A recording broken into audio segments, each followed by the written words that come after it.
kind of follow Kanaan up there. Well, he sure hasn't. Dixon's still back in the 12th spot. We don't want to count him out, but he didn't follow Kanaan all the way up there, did he? Oh, we got a problem. Car spinning against the wall. A couple of cars, actually.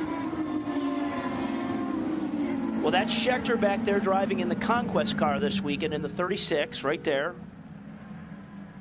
That's the car that has been driven by Francesco Dracconi and Mario Romancini this year, but Tomas Scheckter in the cockpit for this race.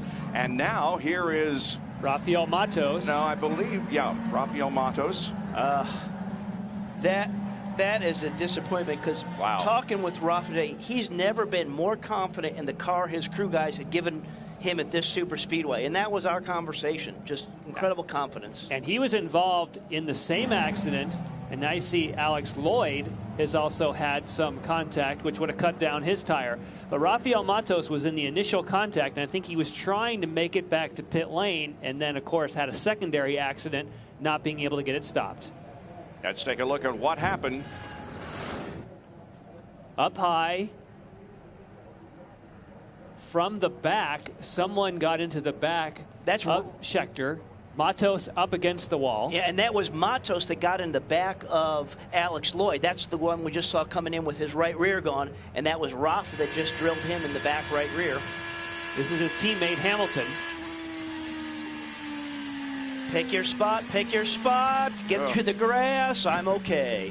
Davey, of course, was eliminated on the very first lap of the Indianapolis 500. He sees his teammate involved in an early crash here at Chicagoland. So was Alex Lloyd in car number 19. Back in a moment.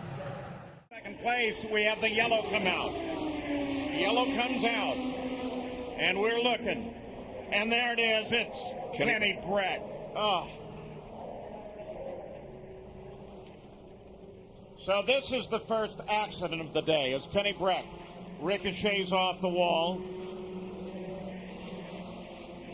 And you can see him moving around. The help is there very quickly. That's one of the great things is almost as soon as you hear the tires squeal, the emergency vehicles are rolling. And while there's a little smoke coming up, that engine's pretty hot and a lot of equipment sitting on it. Here's what happened, Scott. Well, I spoke to Kenny this morning right around the driver's meeting. He felt that he had a very good car, but Paul, I would say that something broke on the left rear there because you saw the car actually slip out from underneath him on the rear, and then you're just a passenger hitting the wall at over 200 miles an hour. Now then the lap traffic is coming up there. Dismore's got him stuck there unless he can get around him down the straightaway. Oh! Salazar. Wow! See, Dismore had him in a perfect position. Salazar just moved up. You know, he was going to get picked off because Dismore was on the outside. He tried to move up, and Dismore didn't give him the room and just turned it around into the fence. Salazar's car comes to a rest at the bottom of the racetrack. Oh, and Mark Dismore is slowed and is on the apron. Oh, that's unfortunate. Yeah. Deal, you know. Yeah. I used this friggin' red mist, whatever you want to call it. Sorry, man. Here's the replay. But you can see that you're coming up on that lap car. Dismore's got him down, or Dismore started to move up a little bit, but didn't move up far enough as Salazar started to come way up the racetrack, and they made contact.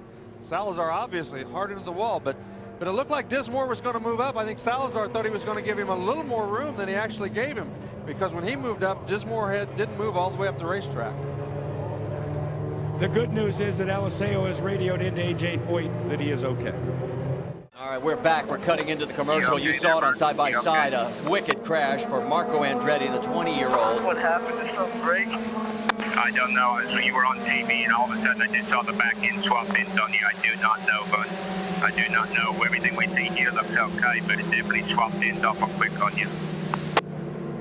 So Marco's asking if something broke, and they can't tell him. And that's the reason, because we have the computer age right now, the telemetry, everything from that car is being beamed back to the engineers you see right there, real time. They're watching their laptop computers and watching tire pressure, suspension movements, anything that Marco's doing in the car, throttle application, brake application, steering, and they said we did not see anything. So it certainly says that maybe there was something on the track. Now, if a tire was going down, he would know it by the telemetry information. Now, the right-hand side of your screen, you can actually see the car start to go down on the right rear. So I'm thinking that a suspension piece or something broke, Marty, because it always has already started to teeter-totter. Let's listen. Yeah, there's a collapse of a suspension piece or something of that nature. Drops the right rear of the car down. Remember, he's doing 215 miles an hour and shows you how safe these cars are. Now let's watch top of your screen. Goes at and impacts the top of the wall. Now that's the safer barrier up there. As we continue to watch the battle unfold for the championship, there is your race leader, Ryan Briscoe, and the yellow has just come out on lap 37, and it is the Menards car, Ed Carpenter, as he has tagged the wall hard and has actually caught that car on fire. So as he heads for the infield, the wheel is already off, and the flames are shooting out the back, and Ed is trying to bail, and already You're on fire. Get out of there. Delphi safety crew on hand. Look how fast that response was. That was amazing how quickly they ended up getting there. And as a driver in the series, because this Delphi team is at every particular track we go to, they certainly know that the guys will get there very quickly for him. And you can see how much assistance he really needs, because you got to get that extra neck and head support out of the way. And he's okay. There's wife Heather.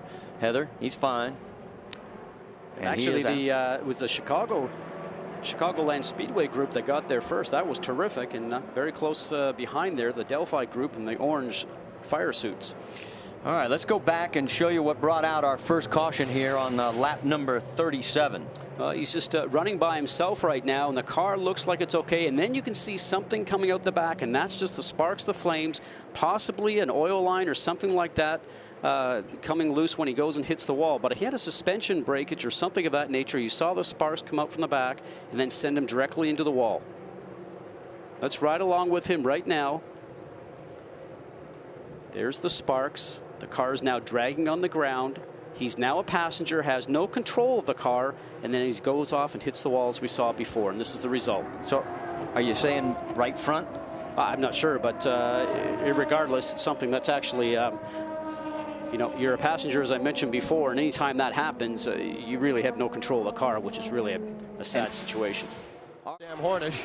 Here we go again with the age thing. we actually have a saying in our generation, and that is go big or go home. And I think. Oh, Scott Sharp. Oh, that's unfortunate.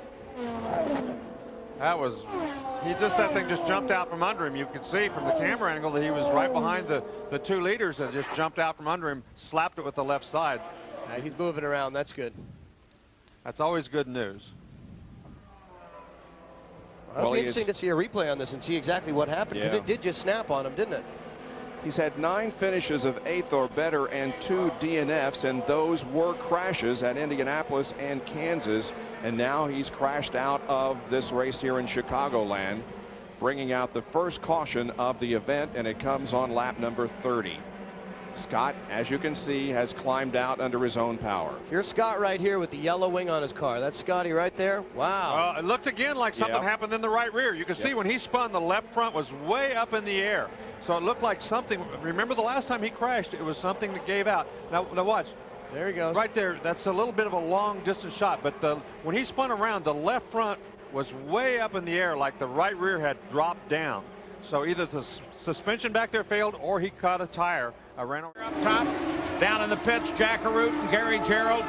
In the second, as yellow comes out, car against the wall, and guess what? DeFerrin. He's high up against the wall. DeFerrin catches the wall.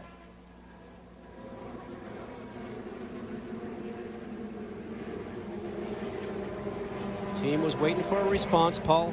Engine still driving that wheel. Yep.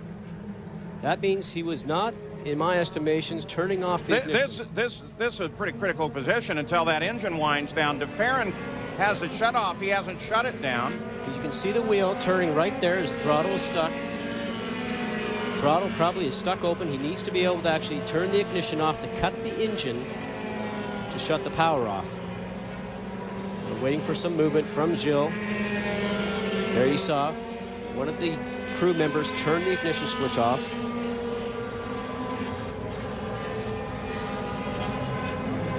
So caution is out for Gilles DeFerrin on the 52nd lap. Safety team is there. Accident alone, only car to come in contact with the wall, and I've not seen that happen in a very long time. And in fact, in most, if not all, forms of racing, there's not only an internal but an external engine shutdown. So that should that kind of situation happen, the safety team can come up and shut the engine down. Paul, you're absolutely right. And what happened there was that the crew member came in from the safety crew and turned the ignition off. As we ride along here, maybe we'll get an understanding of what happened. See, they're all entering into turn 1 right now. Oh, got some dirty air right there behind Renna. Lost the front of the car, and up to the wall he went. He may have actually touched a small amount, but looked like possibly Renna maybe got off the gas, because he certainly moved up there very quickly underneath him. So Jill DeFerrin with a hard hit against the wall. As you can see, the engine still driving the left rear there as the car runs along the wall, and it finally rolls to a stop, but the power continues to the left rear. Well, the caution just come out again, and there's the reason why. Mark Taylor's car, 13, and the 14 car of A.J. Foyt, the 4th. Tangled. You could actually see it coming for a while. The cars are on the pit road just because the track is so blocked up here. They want to try and get that cleaned as fast as they can. Here it is, Scott. You see the green and white car right there in your screen, actually. Foyt, the 4th, coming up a little bit too aggressively coming off the turn. Now, his car almost started to go on an angle, Paul. I'm not so sure that maybe something didn't go wrong with the car, because he went up there and just collected Mark Taylor. Yeah, we've got another angle here. It was a pretty sudden move. See, there he goes, and he maybe didn't have an indication from his spotter that Mark was up there. In any case, both coming off of turn 4, doing 215 miles an hour. That impact against the wall, and then with all those flames going right over Mark Taylor right now, that is a scary ride, let me tell you. You can look at the safer wall there, which helps this, doesn't it? Yeah, on your right-hand side, you can actually see the safer barrier that they use. It's a steel and foam. Kanaan started to go on the high side. He's been down on the bottom all day long. Probably wanted to see if his car would work up top. I think Rice surprised him, Paul. Yeah, both of them, though, kept it under control. Oh, and this time, no! That's Rice upside down on the backstretch. He flipped up, got the car sideways. It got nosed higher in the air. Hey, buddy, can you hear us there?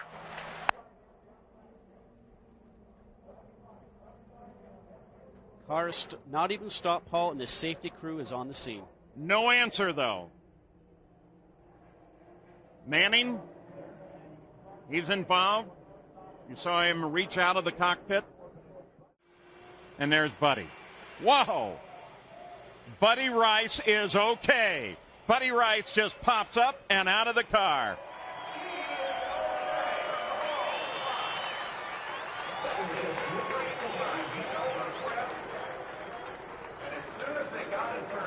So Buddy Rice is all right. He climbs out of the car after they gently turn it back right side up. Here's what happened. Just at the beginning of your screen, you can see that he got his left rear touched by the right front of Darren Manning. As soon as the two tires touch, Paul, the rubber, then it just connects quickly and sends the car into the air. See, Buddy was just starting on his way down off of the turn. Probably did not know that Darren was there. Probably more so on Buddy's line fault there of coming down a little bit too quickly. As we watch from the rear section here right now, you can see that Buddy, being on the right-hand side, just started to bring the car down to protect that inside line and ended up connecting with Darren Manning. Now, Sam Hornish had to go down low on the inside to get around the car. There's Buddy sliding sideways, gets kicked up in the air. And you saw the front of Darren Manning's car almost get lifted up also. And taking a look at it, you saw Tony Kanaan going through the middle of this. So this is onboard Kanaan, the two participants right ahead. You know, Tony Kanaan, after watching this, will be on the radio and going, boys, you would be amazed at what I just saw. Tribute, though, to the strength of the cars as we watch from Manning's car. The right front there of Manning, and here you see Rice coming across, crossing him, and then he just ends up getting the air underneath the car, lifting it up, and here goes Buddy up and over. You think Darren Manning didn't go, holy moly? Back to racing here at Joliet, Illinois, Chicagoland Speedway. There's your leader, Tomas Scheckter, followed by Sam Horn as part of the Penske team. Dan Weldon, the current points leader. Tony Kanaan sits in fourth. And Dario Franchitti, we've got a big yellow coming into turn 4. All kinds of debris, and it's the 33, the back end. That is Ryan Briscoe, who initially qualified on the pole. And as Jamie Little reported, after an infraction to his car during post-qualifying. He was disqualified, sent to the back of the pack, and there you see it in one of the Red Bull Cheever drivers. Looks like maybe Patrick Carpentier exiting his car quickly. He is moving, but Scotty, right now the most important thing is to get him extricated from that vehicle. Those cars are meant to come apart like that, Todd. I know it actually looks like it's just a mess. That's the engine front in the car, possibly. There's a lot of debris going on there. The bell housing and the transmission. It's made to break away from the cocoon, as we call it, the car. There you can see right there some oil fires starting, a lot of body work that's sitting on top of that. The engine must be somewhere else because it looks like it's possibly just the bell housing and the transmission.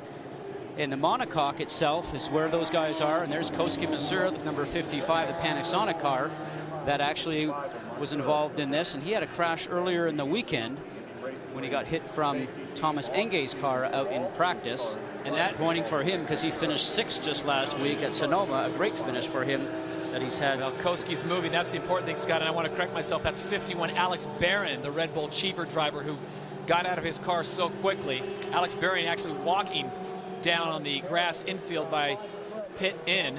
Koski Matsura and Ryan Briscoe, the 3 cars right now that are involved, and it looks like Ryan Briscoe's car took the worst of it.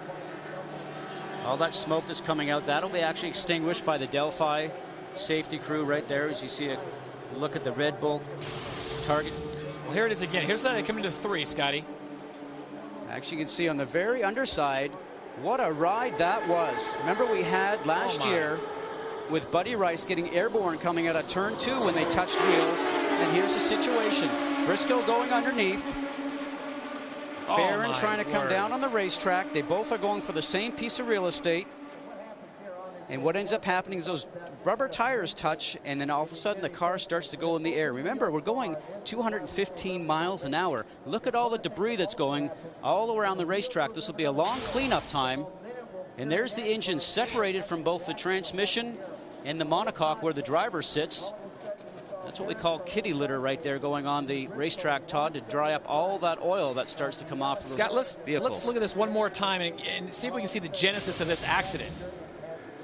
Now looking straight ahead, you can see the cars just starting to come together. A little bit of rub, smoke coming off the tires when they touch. And then all of a sudden, as we're riding on board Scott Dixon's car, he sees this.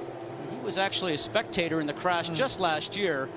Now watch those left side wheels. Those are down on the flat underneath the white line. He did a great job keeping that car straight with 2 wheels on the 18-degree banking, 2 wheels on the flat down on the entrance. Oh, my. Look at that. And that is the fence by the safer barrier. And Scott is a